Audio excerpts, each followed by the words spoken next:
top 5 passing course, wide receivers and tight ends. Number 5, this is tough. There's a lot of really good teams with the good weapons. Number 5, I'm going with Dallas, which I hate to say. It, but Dallas has a crazy core. Their tight end position is not as strong, but I think their wide receiver position carries them carries them more. But they get a little bit of production from what is his name? It starts with an S. Schultz. There he goes.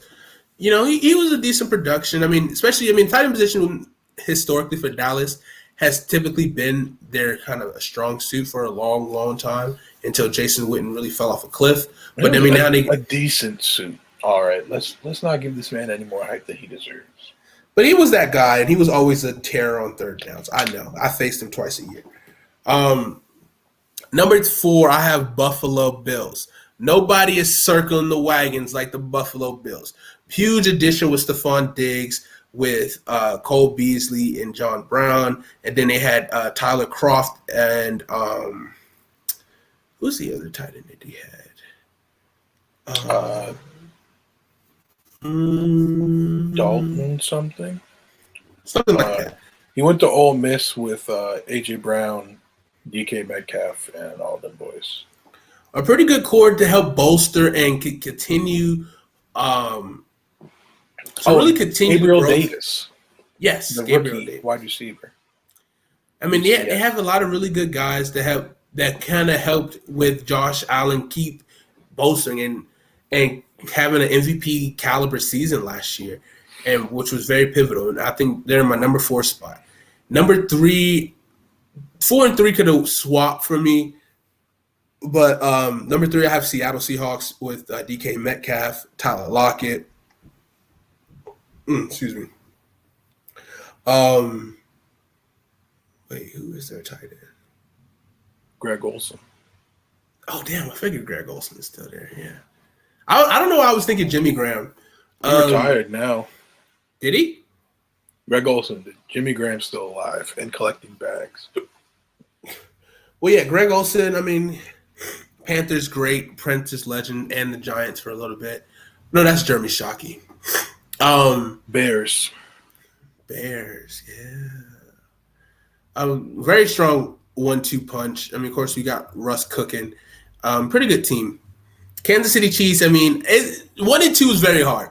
I mean, 1 and 2 is very debatable to who you favor more. And because of the Super Bowl, I gave Kansas City Chiefs the number 2 spot. I mean, obviously with Tyreek Hill, you got Travis Kelce, you have Sammy Watkins, you got Mecole Hardman. I think I got everybody. I mean, it's probably more guys that I'm missing. They just have so many weapons. And I mean, obviously, when you have one of the best quarterbacks in the league, it helps. And they keep bolstering so much talent and adding so much talent to that core. It's really insane. And number 1, of course, is the Tampa Bay Buccaneers, who added every weapon underneath the sun to make sure that Tom Brady received the Super Bowl ring. And he did. He had you already had, your top guy. Why am I blanking? Top 2, Mike Evans and Chris Godwin. Mike Evans and Chris Godwin. Then you had Rob Gronkowski. Then you had Cameron Brate, O.J. Howard. O.J. Howard missed most of the season. Yes. Antonio Brown. Scotty Miller. That's who I was. Thank you. Scotty Miller and someone else. Tyler Johnson, the rookie. I guess so. But just a dynamic core. Did the job done. They really kind of passed the buck. Either guy getting the rock this week to really kind of help them push them over the edge to win the championship. And was your tight end, your Rob Gronkowski, who had 2 touchdowns in the Super Bowl to help win it for them. And that was my number 1 pass catching core in the NFL this past season. All right, we basically had the same. I flipped Kansas City and Tampa Bay. Kansas City was 1 for me. Obviously, you got Tyreek Hill, the premier deep threat in the NFL. Travis Kelce, the number 1 tight end mismatch in the league. And then you got guys like Sammy Watkins, Mecole Hardman, Demarcus Robinson, That's what I was thinking. I couldn't remember his name. Byron Pringle. Oh yeah, stinks. That's number 13, right? Yes. Um, but yeah, a lot of talent there. On Tampa Bay, also, they're my number 2. Obviously, we said Mike Evans, Chris Godwin, Rob Gronkowski. You might have heard of him. Tom Brady certainly has. Antonio Brown, who, in my opinion, was the best wide receiver of the 2010s. That might be problematic. Deal with it. I'm right. Then you got Cam Brate, Scotty Miller, Justin Watson, Tyler Johnson. I think that's pretty much everybody.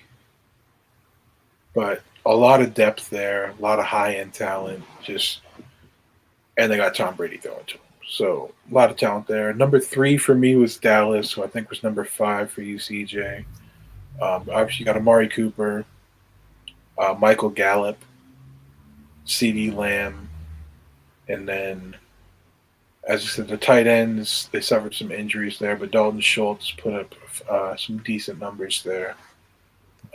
But really, the top 3 wide receivers are the strength of that group. Number 4 for me was the Buffalo Bills. Stephon Diggs was a top 3 receiver at worst in the NFL this year. You got John Brown, Cole Beasley, Gabriel Davis.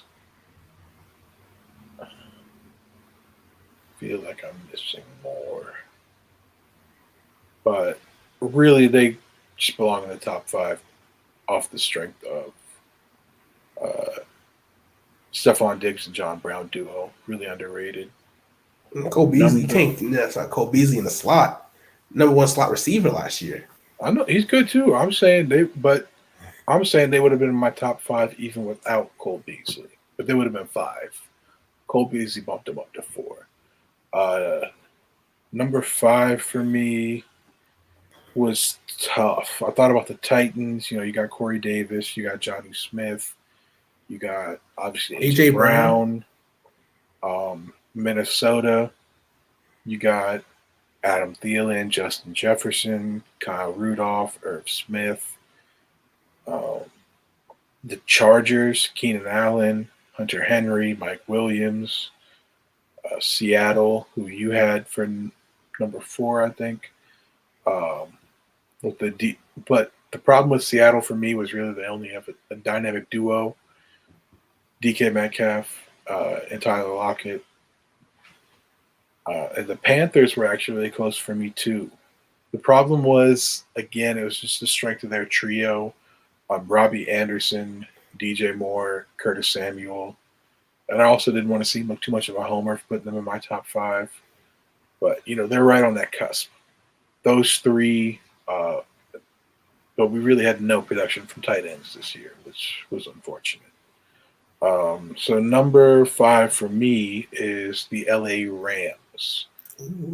Cooper Kupp, Robert Woods, Gerald Everett, Tyler Higbee, Van Jefferson.